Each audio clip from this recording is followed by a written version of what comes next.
Bonjour à tous, bienvenue pour cette nouvelle vidéo. Alors aujourd'hui on va parler de nutrition. Un peu comme la fois dernière on avait fait un sujet sur la diète flexible. Aujourd'hui on va parler de la diète végane.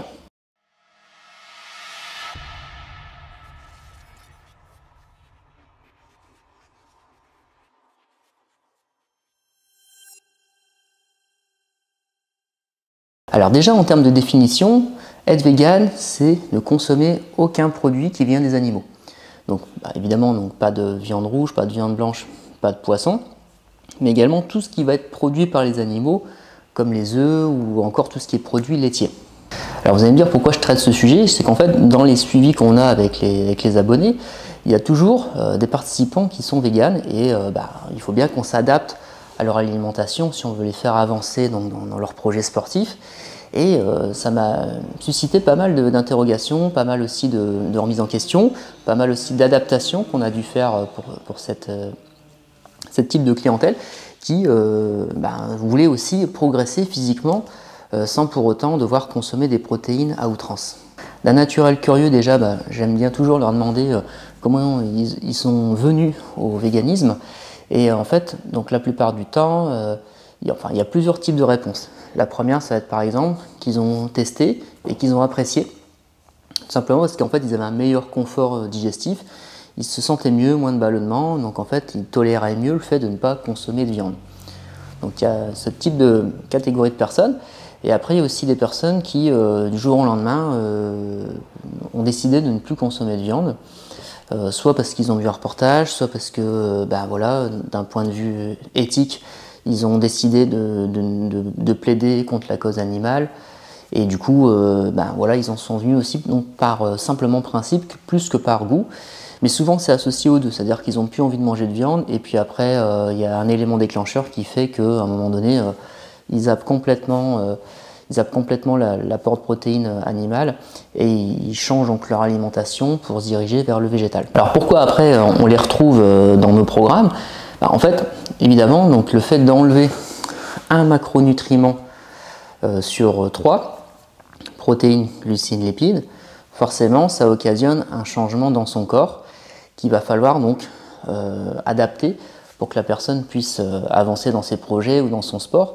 Parce que si demain je vous enlève les glucides ou les graisses, il est fort probable que vous allez vous sentir mal sur les prochaines semaines. Alors évidemment on peut vivre sans manger de graisse, sans manger de glucides, mais c'est certain que vous ne serez jamais optimum pour votre performance ou tout simplement être en forme et en santé.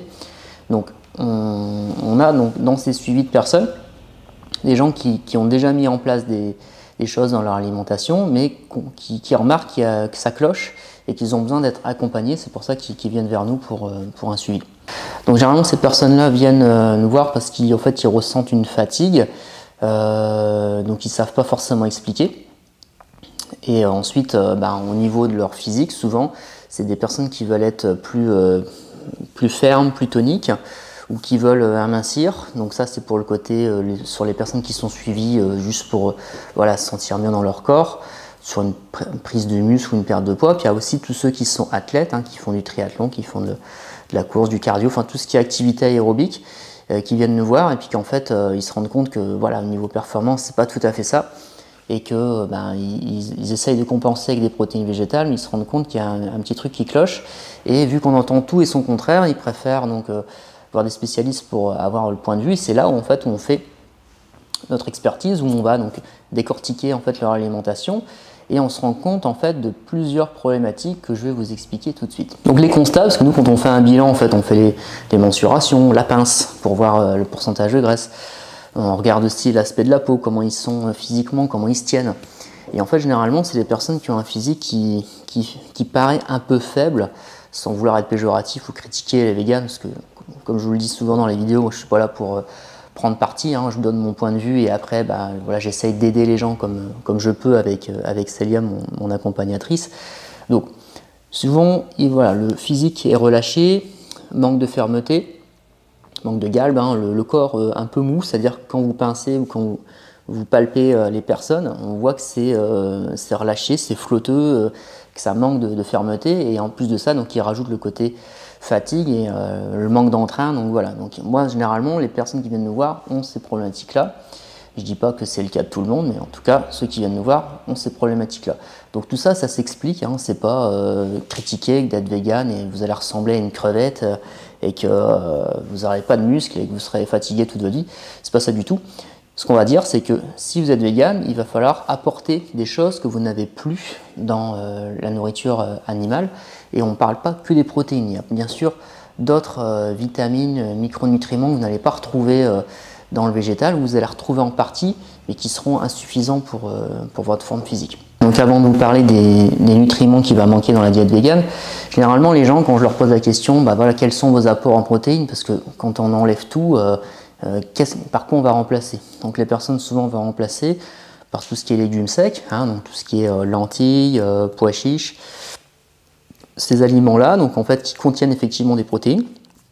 Après ils vont prendre aussi tout ce qui est soja, steak de soja, enfin pousse de soja, enfin tout ce qui peut apporter des protéines de manière végétale, ils vont le prendre parce que les gens ont bien compris qu'il en fallait.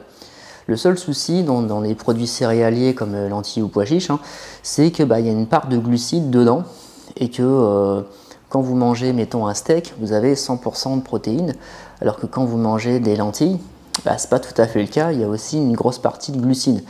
Donc quand on veut faire une diète pour être sec ou être mince tout simplement, et finalement en prenant toutes ces protéines dans les légumes secs, on va se retrouver aussi avec des glucides. Donc du coup il va falloir balancer ça pour que ça fonctionne et que ça colle à votre projet.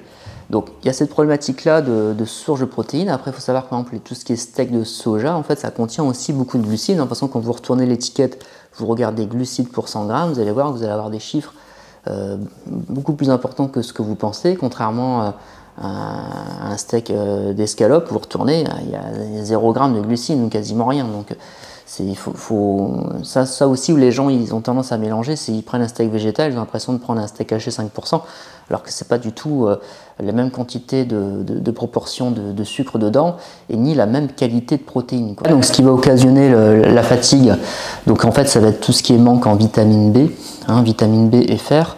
Donc vous allez me dire, ouais, le fer on peut le trouver dans les aliments végétaux, les végétaux comme par exemple les épinards, les algues, les amandes aussi, le quinoa. Donc vous allez retrouver du fer dedans, mais dans ce fer là c'est pas du fer héminique, c'est à dire qu'en fait il sera moins bien absorbé que du foie ou qu'un steak. Donc c'est pour ça qu'on recommande de manger au moins une fois par semaine de la viande rouge. Alors après évidemment vous allez retrouver du fer dans ce que je viens de vous citer, mais ce ne sera pas optimum en fait pour que vous ayez vos apports et être suffisamment en forme et en santé. De même pour les protéines, hein, forcément les protéines animales seront toujours de meilleure qualité que les protéines végétales, aussi bien également au niveau de l'absorption du corps pour leur utilisation. Donc après, voilà, c'est les problématiques, donc du coup tout ça on va pouvoir supplémenter. Donc par exemple la vitamine B on peut le supplémenter simplement avec des gélules. Après ce qui va se passer, c'est que sur les protéines végétales, en fait il va manquer les fameux acides aminés BCAA et du coup en fait ce qu'on va recommander c'est de supplémenter en BCAA, donc de prendre 15 à 20 grammes de BCAA pour un homme et 10 à 15 grammes pour une femme de BCAA, quoi. Donc c'est vraiment quelque chose qui est important pour déjà ressentir plus d'énergie, déjà dans sa séance, une meilleure récupération et un aspect beaucoup plus dur au niveau du corps. Donc ça c'est vraiment les éléments qu'on va ajouter nous quand on fait des diètes pour les véganes. Et après il y a vegan et vegan, parce qu'en fait quand on fait le suivi on se rend compte que oui mais en fait tu peux aussi mettre des œufs. Ah ok. Bon, super, nous, de toute façon, on ne demande pas mieux, hein, donc du coup, on met des œufs, mais on ne va pas mettre des œufs à tous les repas, matin, midi, soir, même s'il y a 36 manières de cuisiner des œufs, voilà quoi. Et parfois, les gens, ils vont nous dire, je veux bien prendre une protéine végane. Donc du coup, c'est là où on met les protéines véganes, d'ailleurs, qui sont quand même bien meilleures qu'avant.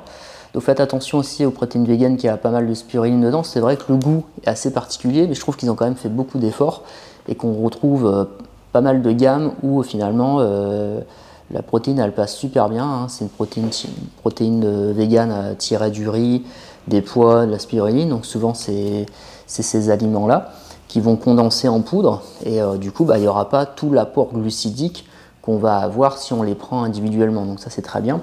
Puis après, dans le vegan, il y a aussi des véganes qui prennent de l'ISO 0 parce que c'est une protéine pure, et même si c'est issu du lait, il faut une petite concession parce qu'ils se rendent bien compte que s'ils consomment que du soja, ça va pas le faire. Surtout que pour l'homme, le soja, c'est quand même pas ce qui est recommandé au mieux, parce qu'il y a beaucoup de phytoestrogènes dedans, donc après c'est encore un autre débat entre la véracité des problématiques que ça peut occasionner chez l'homme. Mais tout ce qui contient du soja, généralement, il faut en consommer peu, notamment pour l'homme. Et c'est comme tout en fait, vous pouvez tout manger, mais tout dépend encore une fois des quantités. Donc moi, généralement, le soja, j'en consomme pas ou peu, ou même juste un verre de lait de soja si vous voulez faire des préparations de recettes, de pancakes et tout. C'est pas un verre qui va vous transformer en femme, messieurs, ne vous inquiétez pas avec ça. Mais c'est sûr que si vous mangez des steaks de soja à midi et soir, et que c'est votre seule source d'apport protéique, c'est clair que là, ça sera vraiment pas idéal pour avoir un physique tanké et viril comme vous le pensez. Donc voilà un petit peu pour mon point de vue sur la diète végane. Donc en fait, moi personnellement, je suis omnivore, donc il faut savoir qu'à la base, l'homme, c'est un chasseur-cueilleur, il tue des animaux pour se nourrir, il cueille des fruits pour avoir ses apports en glucides, se nourrir.